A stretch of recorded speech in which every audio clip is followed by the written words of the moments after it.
Assalamu alaykoum, voici l'histoire complète de Qarûn, racontée avec le maximum de détails du début à la fin, avec toutes les informations authentiques issues du Coran et des tafsirs, notamment celui d'Ibn Kathir.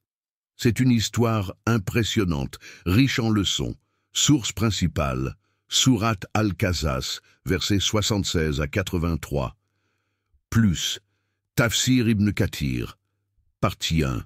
Qui était Qarûn?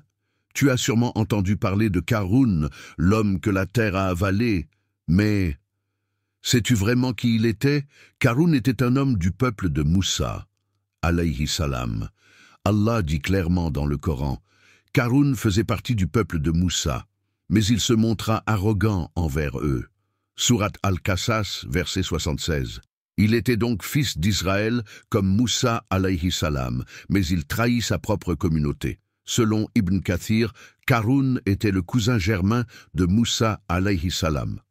Le père de Moussa, Imran, le père de Qarûn, Yashar ou Yishar, et tous deux étaient fils de Kahat, un descendant de Lévi, fils de Yacoub alayhi salam.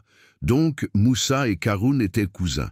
Mais Qarûn n'avait ni la foi, ni le comportement de son cousin. Ce qui est surprenant, c'est que Qarûn n'était pas toujours mauvais. Il récitait la Torah, très bien. Il était même connu pour sa belle voix et sa piété, au début.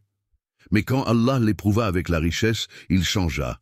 Il devint orgueilleux, envieux, jaloux de Moussa et même ennemi de la vérité. Selon les exégètes, Allah lui donna une connaissance, ou peut-être un savoir dans les affaires, ou l'alchimie. Il a peut-être découvert une manière de fabriquer ou d'exploiter l'or. Il accumula des trésors à un point incroyable. Le Coran dit « Nous lui avons donné des trésors dont les clés faisaient peine à porter à une équipe d'hommes forts. » Al-Qasas, 76. Partie 2, la richesse de Qarûn, un empire d'or. Tu crois que certains milliardaires d'aujourd'hui sont riches? Attends d'entendre ce que dit Allah sur Qarûn. La richesse de Qarûn est inégalée. Allah dit dans la sourate Al-Qasas, verset 76, « Nous avons donné à Qarûn des trésors dont les clés faisaient peine à porter à un groupe d'hommes forts. » Tu as bien entendu, les clefs de ces coffres étaient si nombreuses et si lourdes qu'il fallait plusieurs hommes robustes, rien que pour les porter. Imagine maintenant le poids de ces coffres eux-mêmes. Et leur contenu, de l'or, de l'argent, des pierres précieuses, des bijoux, à perte de vue. 2, selon les savants et les récits anciens. Dans le tafsir d'Ibn Kathir et d'autres savants, il aurait eu 60, 70, voire 80 coffres de trésors. Ces clés étaient faites de cuir renforcé avec des anneaux en fer. 40 à 70 hommes forts étaient nécessaires pour les transporter. Il ne s'agissait pas de richesses ordinaires. Qarûn possédait une ville entière de richesses. Certains disent que chaque coffre contenait de quoi nourrir une tribu pendant des mois. La richesse l'a rendu jaloux de la place de Moussa alayhi salam, prophète respecté, aimé du peuple. Selon les récits, il aurait voulu le discréditer publiquement. Il aurait payé une femme pour accuser Moussa d'un péché qu'il n'avait pas commis. Mais Allah a révélé la vérité et Qarûn a été humilié. Partie 3. D'où venait la richesse de Qarûn? Les savants mentionnent 2 possibilités. 1. Par le commerce et la ruse. Il aurait été un homme d'affaires rusé, profitant des autres. 2. Par un savoir mystérieux. Certains disent qu'il maîtrisait une forme d'alchimie, ou qu'il avait appris à fabriquer de l'or à partir de la terre. Mais lui, que disait-il? C'est grâce à mon savoir que j'ai obtenu tout cela. Al-Qasas, v. 78. Il s'attribuait tout le mérite, oubliant que c'est Allah qui lui avait permis d'avoir tout cela. Partie 4. Comment il s'en servait? Qarûn n'était pas un homme discret. Il exhibait sa richesse avec arrogance. Allah dit, il sortit parmi son peuple avec son apparat. Al-Qasas, v. 79.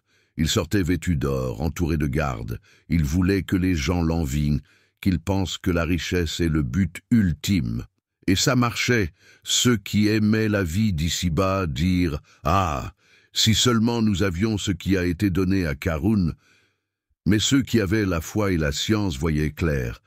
Mais ceux qui avaient la vraie science ont répondu « Malheur à vous !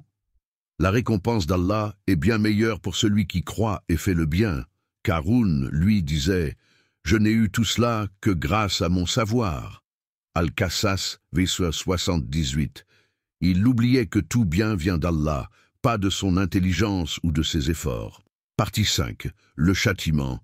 Karun était l'homme le plus riche de son époque, arrogant, envieux, tyrannique. Il a défié son peuple, et même Allah. Mais Allah ne laisse jamais l'injustice impunie. Voici comment Allah a détruit Karun, d'une manière terrifiante. Le Coran dit dans la sourate Al-Qassas, verset 81, « Nous fîmes donc engloutir par la terre Karun, ainsi que sa maison. » Un ordre d'Allah fut donné. La terre s'est ouverte sous ses pieds. Il a été aspiré vivant, avec ses biens, sa maison, ses coffres d'or. Personne ne pouvait le sauver. Il a disparu à jamais. Ibn Kathir rapporte dans son tafsir. Quand Allah a voulu le punir, la terre s'est mise à trembler sous ses pieds.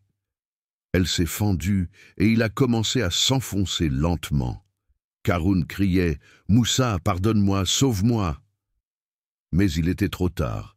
Il a été englouti jusqu'aux chevilles, puis aux genoux, puis à la taille, puis complètement. Et sa maison, ses biens, ses coffres ont été aspirés avec lui. Tout a disparu.